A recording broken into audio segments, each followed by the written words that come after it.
Okay, let's go ahead and finish up 14.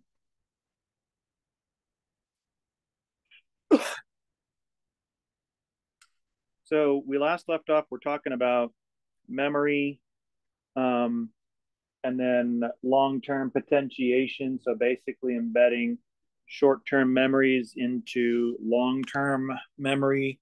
We were talking a little bit about how that process works. We talked a little bit about the idea of kind of like treading a pathway. I think I used the example of walking to Mason and then to Daniel and then to Sierra, and then kind of wearing that pathway and then reinforcing it with different pieces of your brain, like sensory information or things of that nature. And so now that's just kind of like the general concept, right, of just basically kind of wearing out that pathway. And now what we want to do is basically in the next couple of slides to kind of finish out the chapters, we want to basically take a look at this concept of what we refer to as long-term potentiation, right? So this is basically how you create a long-term pattern that's then connected with a particular fact or something of that nature. And this is the mechanism of that long-term potentiation. So ultimately, the first step begins with your action potential, right? So your action potential essentially comes into the synapse. In this particular case, you're kind of creating a synapse or a connection that will then basically result in some sort of a memory or something of that nature. So first of all, you're dealing with a presynaptic terminal or some sort of an input, and then you're going to be cross communicating that with a postsynaptic membrane, say for instance on a dendritic spine or some sort of a receiving neuron, so that you can essentially create that pathway. And so the first thing that occurs is you have the action potential coming in. And of course, as is the case in this particular scenario, the neurotransmitter we're using here, however, is glutamate. So glutamate, which is an amino acid and a neurotransmitter, is important in memory. And so in this particular case, your presynaptic neuron will release the glutamate from your presynaptic vesicles, which at this point should be fairly well-worn information. We've talked about that in a few chapters in 9 and 11. So the glutamate is released, and like most neurotransmitters, it's basically going to move across the synaptic cleft, and it is going to bind, in this particular case, to ligand-gated ion channels. These ion channels are typically for calcium. And so what happens then at this particular point, now that's all pretty much the same, right? This is all pretty basic sort of synaptic mechanism. And we've seen this one before. It's the same that we had with the neuromuscular junction with acetylcholine going to the muscle. And in this particular case, it's similar. Only in this case, you have glutamate as your neurotransmitter, and it's going to your postsynaptic target, which in this case is the dendrite of another cell. And in this case, instead of being a sodium channel, a ligand-gated sodium channel, it's opening up. This one is a calcium channel, a ligand-gated calcium channel. Now, what happens then after this is a little bit different than what happens in the neuromuscular junction, because rather than igniting an action potential, what happens is the glutamate will go into the cell because the calcium channels open up in response to the glutamate opening up those channels, and calcium will enter your cell. But then what happens is calcium will interact with a protein called calmodulin.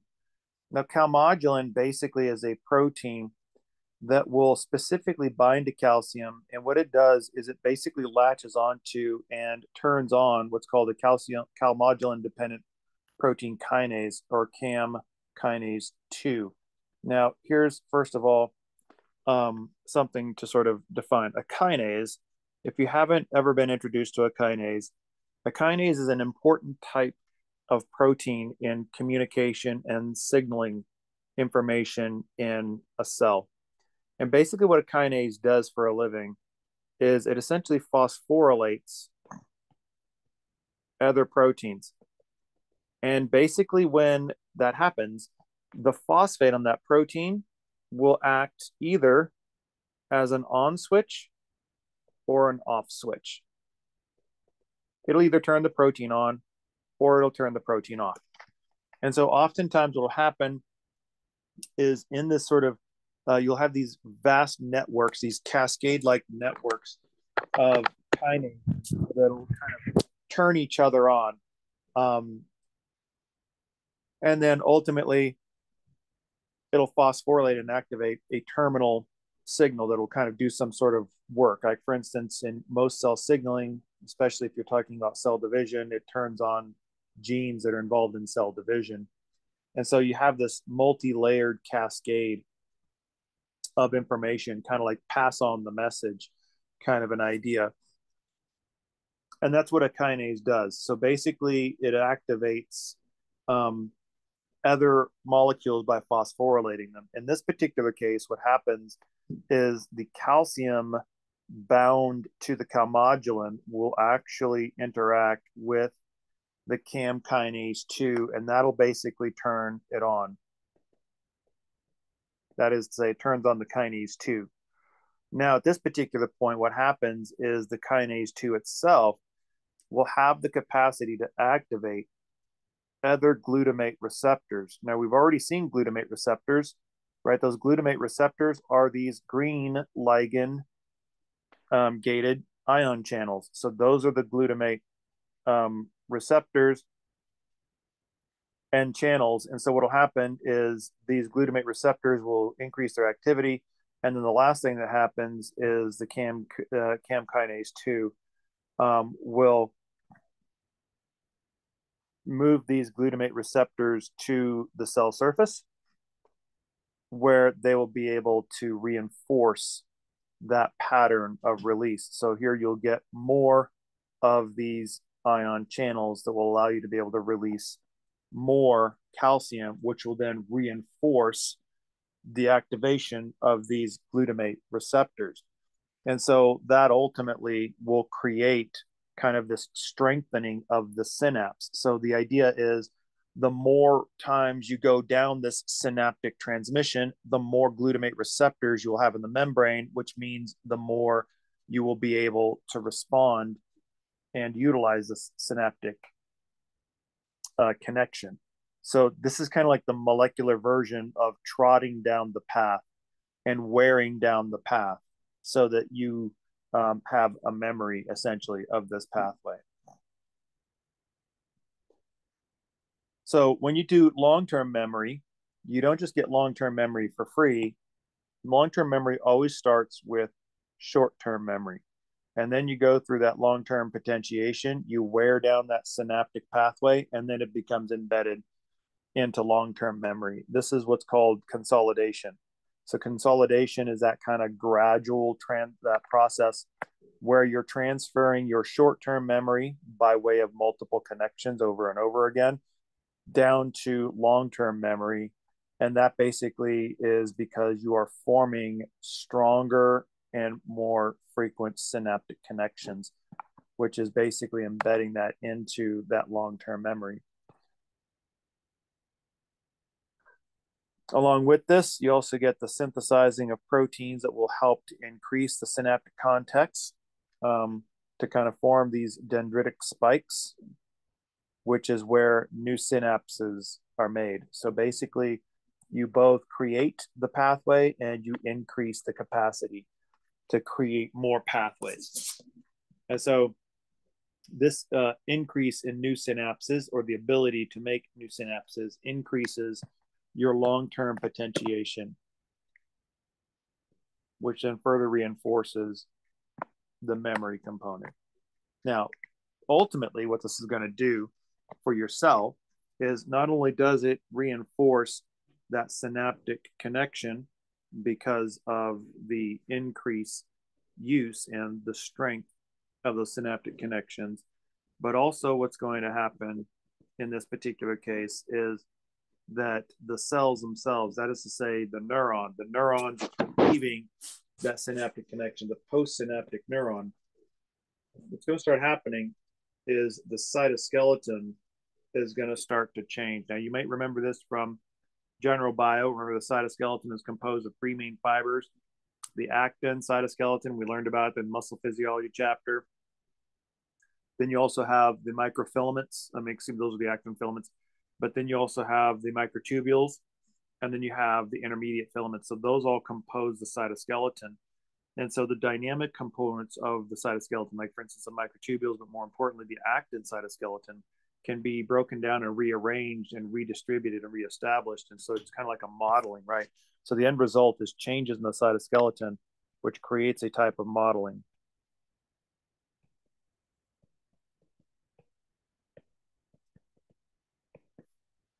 And then this modeling will basically kind of change the nature and the aspect of that neuron. And then essentially that kind of creates a sense of permanence, more or less, for that particular memory. And that's because you're sort of solidifying those changes with a change in the cytoskeleton, reinforcing it structurally. So when you're looking at storage and retrieval, basically, we refer to this memory engrams, basically a memory trace. We typically will see this as a series of neurons, but they're typically interconnected neurons by the neurons and the pattern of the activity. So, for instance, this is something that we see in long-term thought or an idea or something like that. So the important idea here is that repetition and an association of that new information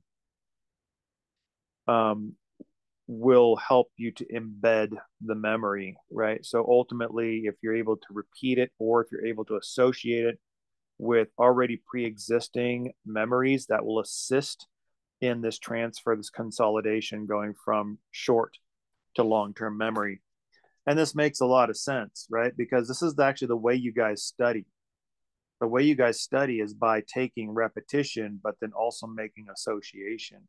So imagine you already know something and you already know it fairly well. It's already in your long-term memory. Then if you learn a new idea or a new concept about that something, like say, for instance, you already knew about muscles, but then you learn a little something about the structure of muscles, then you're adding a new piece of information, the structure of muscles, to something that's already well embedded in your long-term memory. That's basically adding that to association. You're associating it with an already pre-existing piece of information in your long-term memory. And so that's important, right? Because we oftentimes learn associationally. So then when you go and retrieve the memory, ultimately, your brain can kind of stuff different pieces of your ultimate memory, especially if it's a complex memory of a complex event or something of that nature. It can stuff little pieces and bits and chunks of your memory in kind of these pigeonholes in the brain. And to retrieve the complete memory, you have to access all of the parts of the memory from all these different pigeonholes. Like, here's a good example. Let's imagine that you had a complex event, lots of memories being made. And one of those associations, if you will, associated with that memory was something you smelled, right? And then, so for instance, your brain will stuff that into a pigeonhole somewhere. And then in order to retrieve that complete memory, you have to pull all those pieces out of their little pigeonholes and kind of sew it all together.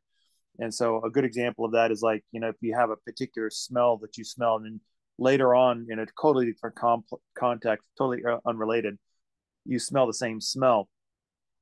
Well, that can have the ability of kind of pulling out some of these other pieces of that memory of that event from their particular areas so that you can pull it all together and then reimagine and kind of remember that event in its totality. And in some cases, there will be different pieces of the memory that we'll be able to access better than others. And so that's where we get our fragmented memory. So we have memories oftentimes where we kind of remember things kind of partially, but not the entire thing. We don't really have it completely together. That's because bits and pieces of the memory of the entire event were better consolidated in a long-term memory and stuffed in one of these little pigeonholes. But other pieces of that event, of that memory, were not as well were not as well burned, if you will, into your memory. And so that happens to us all the time. And as a matter of fact, as we get older, and we kind of start to lose our memories. Then as we sort of remember back, like say for instance, back into our childhood, there's some things we'll remember very well. There's other things that we won't remember quite as well or only partially. And a lot of times what will happen is we will, how should we say, misremember things. Like we'll take a look back in our life and we'll kind of remember things differently. And it's like, oh, wait a minute, that didn't really go the way I thought it went. I remembered it completely differently. And so part of that is a combination of this sort of differential consolidation of the memory into long-term storage and our ability to retrieve it and pull it out. But it's also partly due to the difference between how your brain as an adult processes this information and forms perspective associated with this information relative to the way you did that when you were a kid. So it's not uncommon for you to go through an event as a kid and then later on in your adult life to remember it in a particular way. But then when you kind of confer other people that went through the same event with you, it's like it went differently than you imagined how it went when you're a kid. You see things differently when you're a kid than when you're an adult. And sometimes you can kind of catch those differences, which makes a lot of times piecing together childhood memories and things like that sometimes a little tricky. Because the world you see through the eyes of a kid is a very different way of perceiving things than the way you see it as an adult.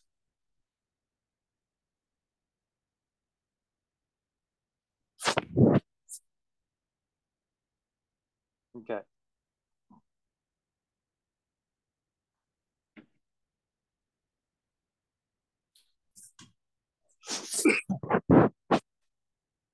So the limbic system.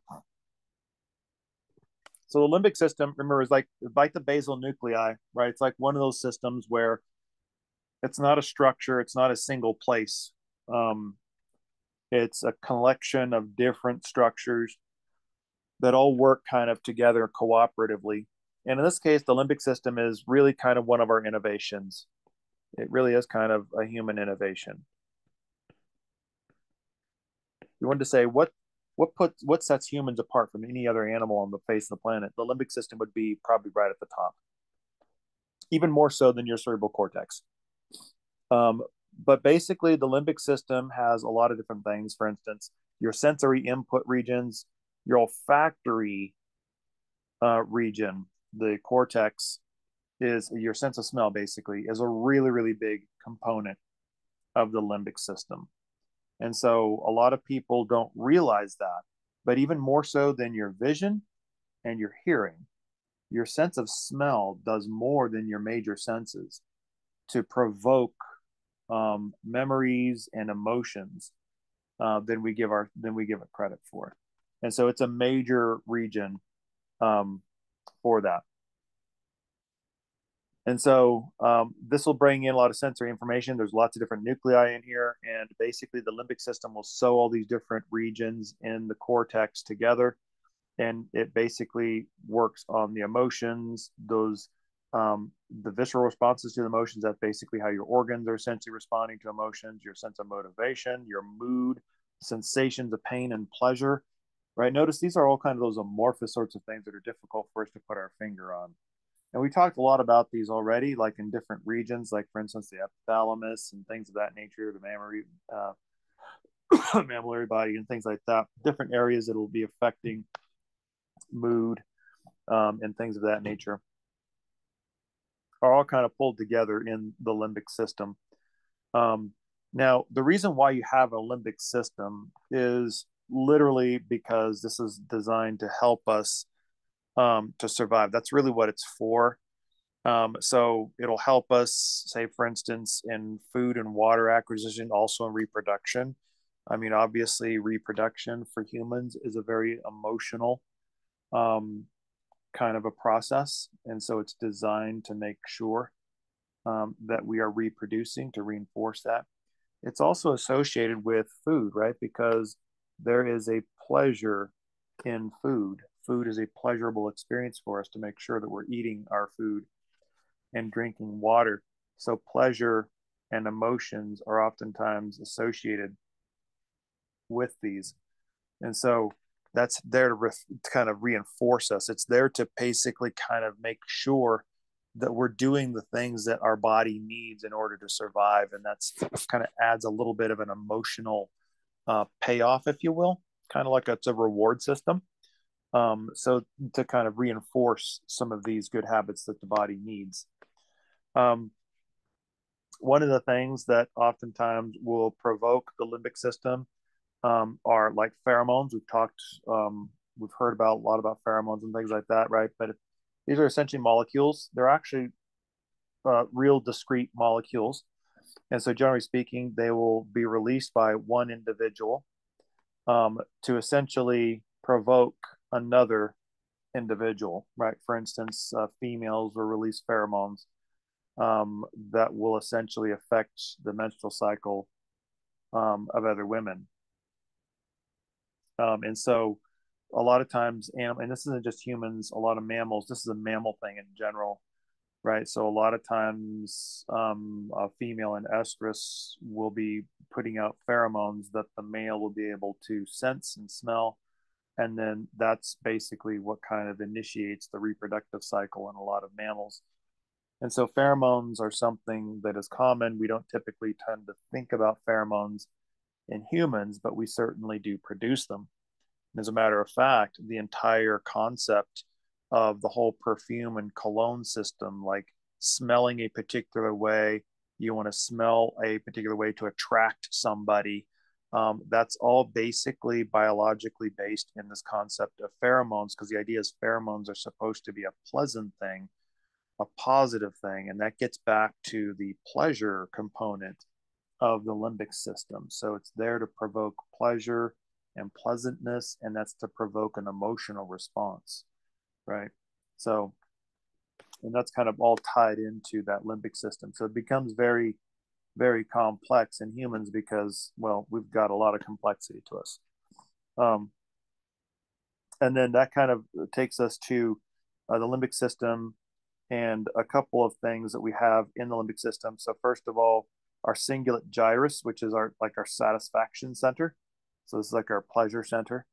And so when we have something pleasing, then typically it will stimulate the cingulate gyrus. And of course, the hippocampus is also, it's part of our memory, but that's connected very strongly to our limbic system.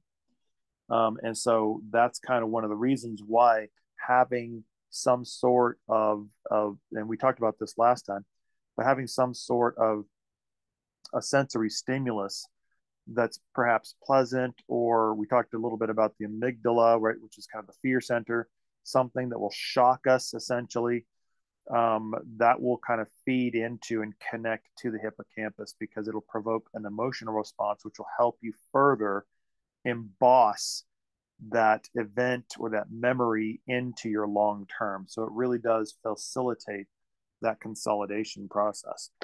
Now, what happens when we get old? So as we age, everything falls apart. That's basically the story of aging. When it comes to the nervous system, there are some definable things that happen in the nervous system. So you see an overall decline, a very generalized decline in sensory and motor function. So your ability to sense things, your ability to move and connect in a motor fashion deteriorates over time. It doesn't just fall apart, it just slowly declines over time. The number of neurons decrease, you start to lose neurons, and your receptors start to decrease, so you're not able to burn those pathways as easily. So that makes learning harder as you get older. Your balance and your coordination begins to decrease for multiple reasons because of cerebellum and different issues in musculature deterioration, things like that. Your reflexes begin to slow down, so the speed of the reflexes start to slow down. Your brain size and weight begins to decrease, so it's like cerebral atrophy, basically. Oftentimes, it's harder to remember things as you get older, so that's because your short-term memory in most people starts to decrease. And because your short-term memory decreases, it means it's harder to create new long-term memory, right? So your short-term memory is the memory loss.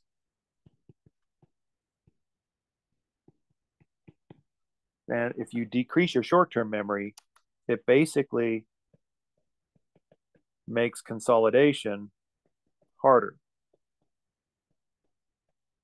And remember, we said in order to make new long-term memories, it has to go short-term first. But if you're losing your short-term memory, then it's going to make new long-term memory acquisition harder. However, the long-term memory that's already established is actually safe.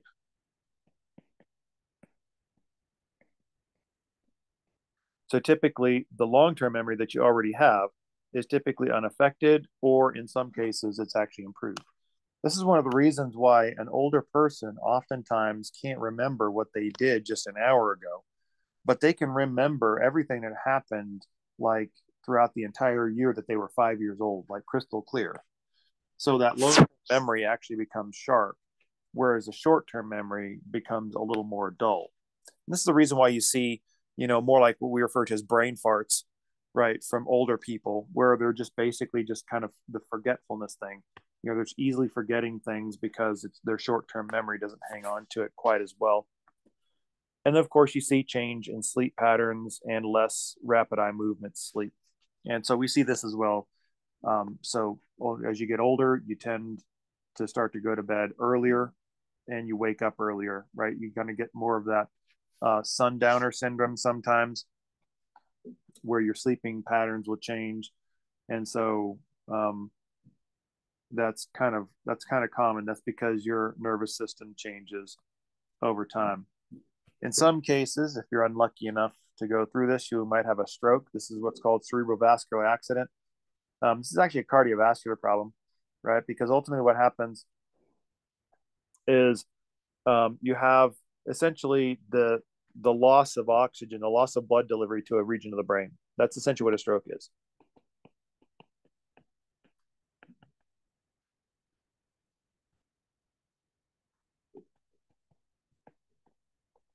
And when that happens, this results in the death of the tissue. In this case, the neurons. So a hemorrhagic stroke basically is a situation where an artery will bleed out, and that basically deprives blood to other regions of the brain. An ischemic stroke is essentially where you have the arteries blocked, which will also block blood delivery.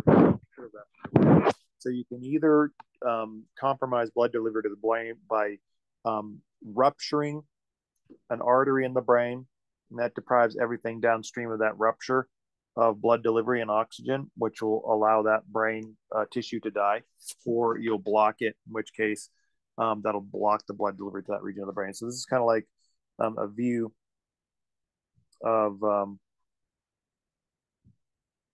some brain scans of regions of stroke. So here you can see regions where you get damaged tissue here and here in the temporal lobe. So this one looks like it's in the parietal lobe. This is a pretty bad one because if it's on the surface and it's in the parietal region, so that could be like the primary motor cortex or the somatosensory cortex region. So that could be a bad one. Looks like it's right hemisphere.